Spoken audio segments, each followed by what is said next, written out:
Welcome to Rawcast AD. It's been a few years since this podcast last streamed, but due to drastic changes in format and my personal meaning of life, I'm going to go ahead and call this episode 1 of the new Rawcast era. In previous versions of the podcast, which memory serves only one at the time for the time being, I would have random friends and acquaintances come over to my trailer, have a sit down, and whatever main topic that we wanted to discuss, we just went with it, shooting the shit shooting from the hip, so to speak. But a lot's changed then. It's, been a few years. And for the most part, at least for right now, it's mostly going to be me in front of the microphone. Because I've spent hours trying to figure out how to introduce a prologue to the new installments of this podcast, but every attempt just seemed way too forced. I'd write paragraph after paragraph or flip on the mic to speak on the fly, but none of it really sounded real enough. So I'll just say this. I'm just going to be me on here from now on. I'm your host, Doug Peterson. And if you don't know me, I'm liberal college educated, husband of 8 years and counting, hoping for a few more at least. I'm a father of 3 boys, that is. And I'm a part-time mail carrier from a small town in central Wisconsin.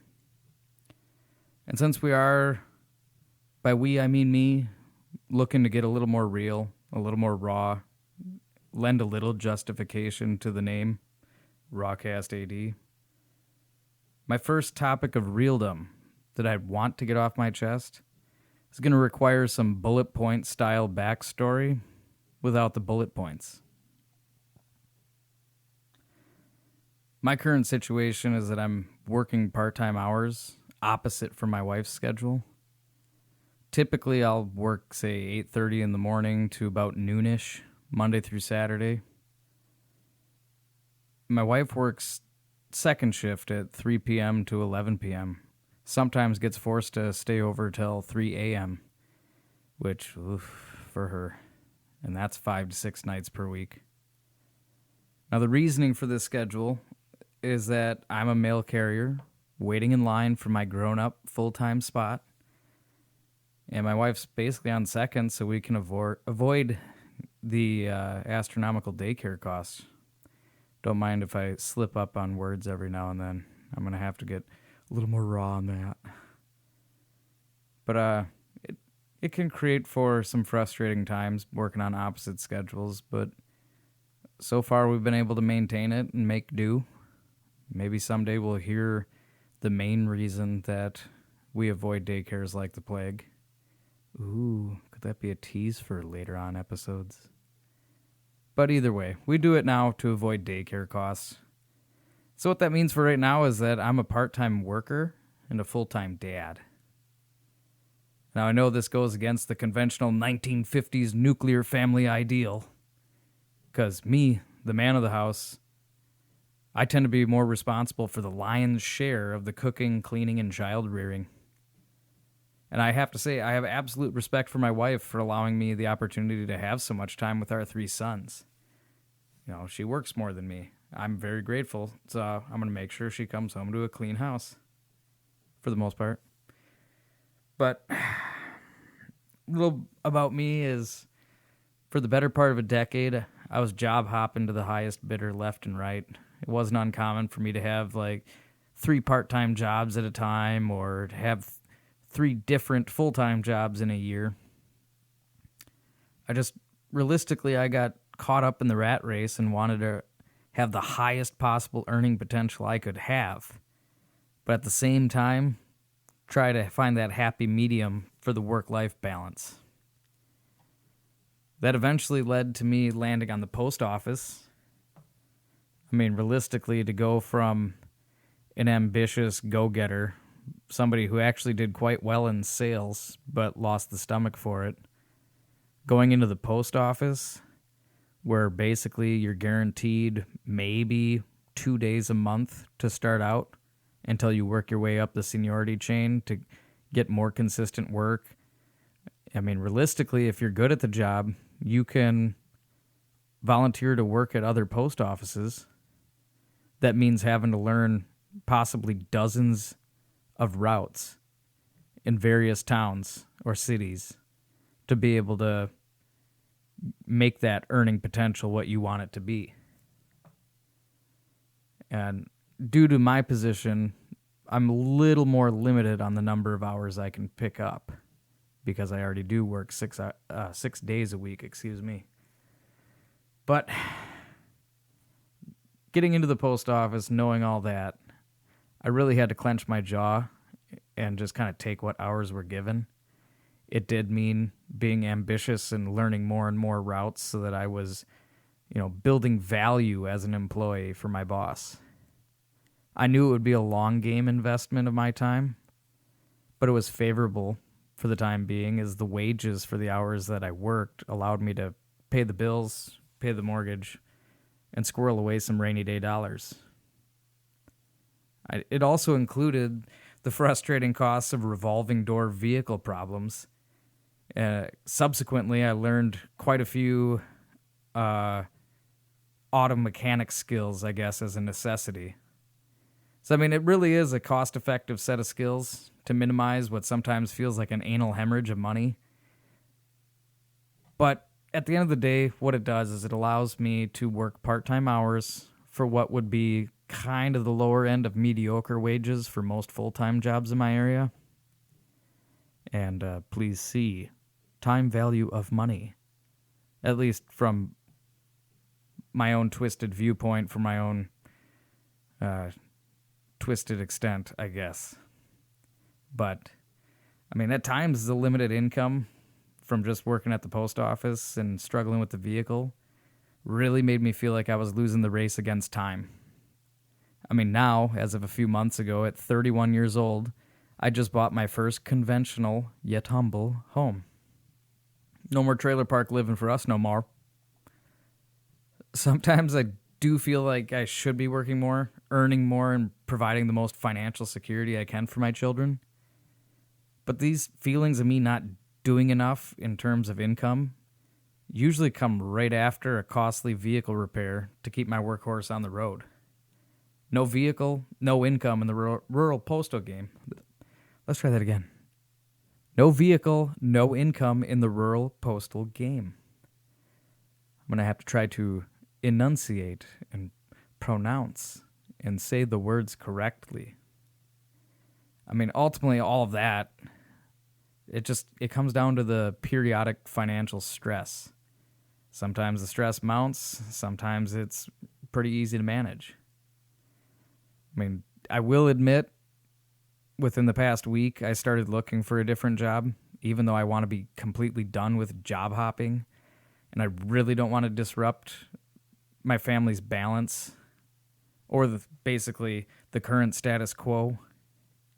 I mean, Google the news about USPS if you haven't heard about it, and you'll know why I'm considering employment elsewhere.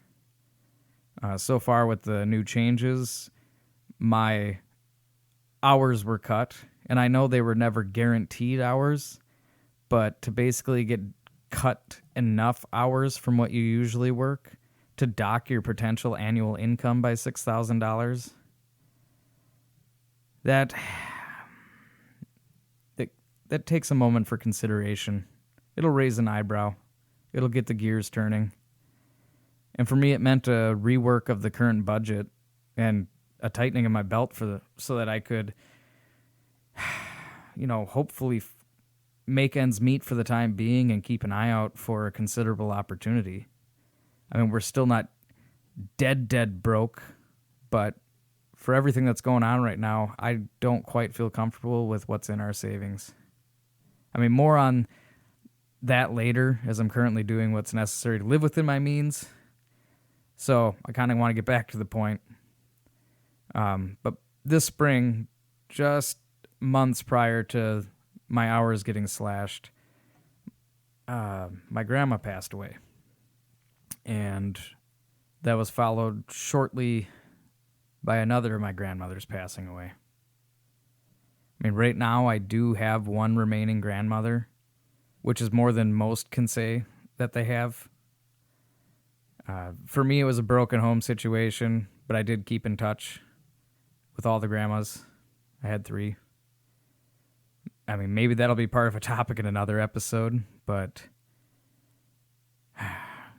2 of my grandmothers passing away within a month of each other. The impact of those 2 deaths just knocked me on my ass. I mean, here were 2 wonderful human beings that I'd never get to talk with again. And I mean, I feel guilty because my communication with them, both of them, had been decreasing slivers at a time over the years as I worked as much as reasonably possible, especially with all that job hopping, raising the kids, and doing all the necessary auto maintenance and all the household chores that I needed to do. But now they're both gone. No last hug, no last I love you, no last goodbye. So for a while it felt like I spun out of control. My good days were melancholic at best. A whole new set of responsibilities knocking at my door as I was named executor of one of the estate for one of my deceased grandmothers. I mean, my job still needed to get done. My kids still needed me. My wife was still working opposite schedules for me. And my vehicle required constant repairs.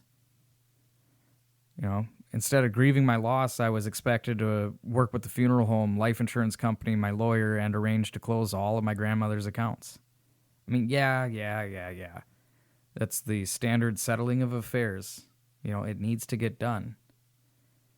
But with all that combined, knowing that it doesn't matter that you hurt from the loss of life, Uncle Sam and all the death-associated businesses will be tapping their feet with their hands held out for their bite of the pie. And you still have all those other standard responsibilities to take care of. Maybe I'm just a weak person, but for me personally, all of that was just overwhelming. And I really do feel like I fried my brain out completely trying to process it all. You know, eventually started drinking way more than I used to. I'm not an alcoholic, but I'm going to make an effort to cut down on the drinking, even though I'm having a beer right now. But it is 5 o'clock on a Sunday, and this is my first beer. I don't plan on drinking any more today, but that's just what it is. But anyway, it really did feel like I fried my brain. You know, not having taken adequate time to grieve the losses really hurt me in the long run. I ended up feeling like a shell of a person, kind of like a circus animal just jumping through the hoops or droning through the motions of what was expected hopelessly. But I went through the motions until one morning it all hit me at once. I felt like the dam was bursting, and boom, there I was, bawling my eyes out. You know, I know my grandmas loved me, and I really hope they realize and knew how much I loved them. But I really let all my responsibilities scrape away at the time that I was able to spend with them. And so I went through a deep reflection on life and my priorities going forward. You know, I'm kind of doing a bucking of the conventional wisdom of the American dream. You know, work your ass off as much as possible to earn as much money as possible to provide the best possible for your kids. Yeah, on the surface that sounds great because hard work is admirable, right? But where do you really draw the line? When you spend 50 hours a week at work, away from your kids, into the evening most nights so that you can bring home the big bucks, the fast food, how's that really providing for your kids? Sure, you're like making sure that, you know, they will never have to need or want until they're adults. But what are you actually providing for your kids other than ensuring that one day you get to kick them out of your house? The way I see it, a line needs to be drawn. Because you being out of the house to earn that bacon as much as possible Really, you're just removing yourself from the family and filling that parental void with cash. It all comes down to where you want to place money in your list of priorities. So, I did some real hard thinkings, had my thunks, and came to the conclusion that as long as I'm able to keep my head above water, the best investment of my time would be with my children. Coaching them, guiding them, helping them grow and become awesome, considerate, compassionate, and intelligent, responsible people. And why do we as a society place so much emphasis on the amount of money we earn? Doing dishes, laundry, and cleaning the house brings in zero revenue for me. But I know that it's incredibly valued in my household. Reading to my kids earns no money for me, but enriches the lives and minds of my boys. It sparks imagination. Cooking homemade meals provides healthy nutrition that's vital to my children. All this and so many more examples of what I do that earns no revenue because it's devoted to the household, but provides value to my household. I sympathize with any stay-at-home parent that faces criticism for not being a warrior in the rat race. Because in the past week, I heard comments from 3 people that rubbed me the wrong way. The main essence of the comments is that I don't work hard enough and that I'm impoverished. The comments were something that I should let slide off my back. Who gives a shit what you think? And especially after my reflection on my priorities in life. But at the same time, I so badly wanted to say a real harsh fuck you to those people. But really, I didn't. I kept my head held high. I was the bigger person. And I know that a fuck you wouldn't serve any positive purpose in those situations. They didn't irk me enough to ruin my day at the time, but it sat with me enough that I'm talking about it here. But I've had time to process those thoughts a bit. And in my mind, money is important, yes, because you need it to survive in today's society. But it should not be the foundational governing and motivational principle of your life. God, I screwed that word up too. Let's try that again. But it should not be the foundational governing and motivational principle or motivating principle of your life. I struggled with word choice on that one, folks. But stay with me for this ride. There will be an end, and you prepaid for this. No, you didn't. But let's keep going. Yeah, I guess I could totally pick up a second job right now while I wait in line for full-time status at the post office. If that ever really comes to fruition within my lifetime. But really, what is an extra $18,000 per year before taxes, childcare costs, vehicle maintenance expenses, unforeseen costs, having you out of the home more often? If it means seeing your spouse and kids only one day per week if you're lucky. From where I stand, or I'm sitting currently, there is no price to put on the memories I'm making with my boys. In about 20 years, when all 3 of my kids are out on their own, will I think to myself, I should have spent less time with my kids and cleaning the house so I could make more money. I've heard older family members express regret that they spent more time working and not enough with their kids when they were young. But the most irritating part of the comments made to me more recently was that one of those individuals actually was one of those that expressed regret about not being around enough to watch their older kids grow up. So how do you go about telling me it's sad that you weren't around much to see your kids when they were young, but also ridicule me for not spending enough time on the work clock? How much should I be working in your book? Exactly how much time on the clock is enough to satisfy that happy balance that you never found? I'd like to rubber stamp that person as a hypocrite. Perhaps it was envy that led them to making those comments. Because rather than chase the money like they did, I'm taking the time to chase my kids. I mean, it's likely a combination of the financial aspect coupled with the notion of gender roles in the household. The latest commenter of ignorance is a traditional conservative dude. The woman of the house does ABC while macho man daddy sandwich goes out and makes the money. Otherwise, XYZ. This is the type of person that has me roll my eyes till I pull a muscle. I mean, what qualifies as women's work? And what about the men? So, tell me, if I bake a cake from scratch in the morning when I get up, do the dishes to clean up that cake mess, then wash and fold a load of laundry, followed by changing the brakes and oil on my vehicle, just to wash up and read Harry Potter to my boys while supervising one of them as they paint their toenails? What is the manliest part of that day? Well, my answer is fucking all of the above. The reality that old school traditional men desperately cling to is dying out as a social norm. My wife works more than I do. I've said it before. My wife works more than I do. So it only makes sense for me to step up to the plate and manage the household, shoulder more of the household burdens, because she's working more than me. I mean, any and all tasks that need to get done in the home need to get done. Gender has absolutely fuck all to do with it.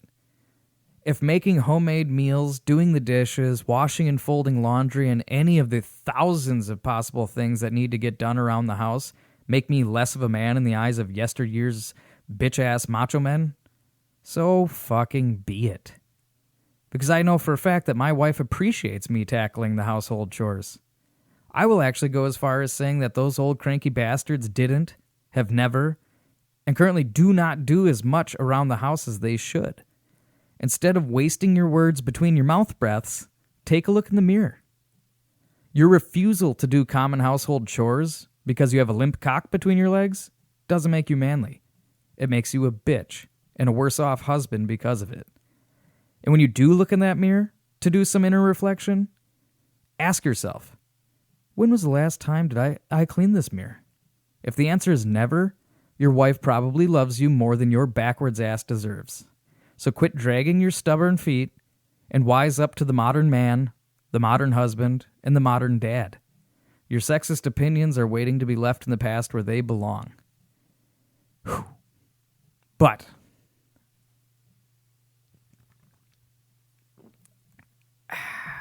back to the money aspect. Financially, yeah, my household is closer to the rags end of the riches system. Now and then it still aggravates me, and it can be an underlying cause of stress and anxiety at times. However, my family is beyond wealthy in everything money can't buy. We got a house full of love. We got each other's backs through thick and thin, ups and downs, turnarounds, and spilled milk.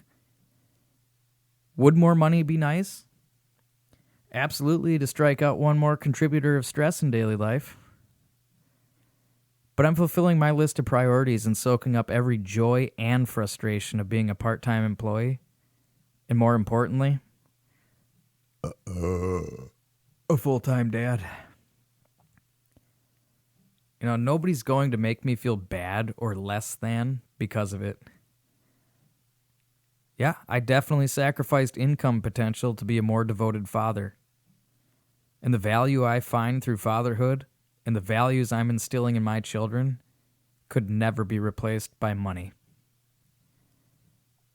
When I reach my deathbed, I'd rather be dead-ass broke, surrounded by my wife and children, maybe grandchildren, reminiscing on their childhood, rather than have tens of thousands in the bank, winking out of existence alone because I wasn't around to build the memorable relationships with my kids.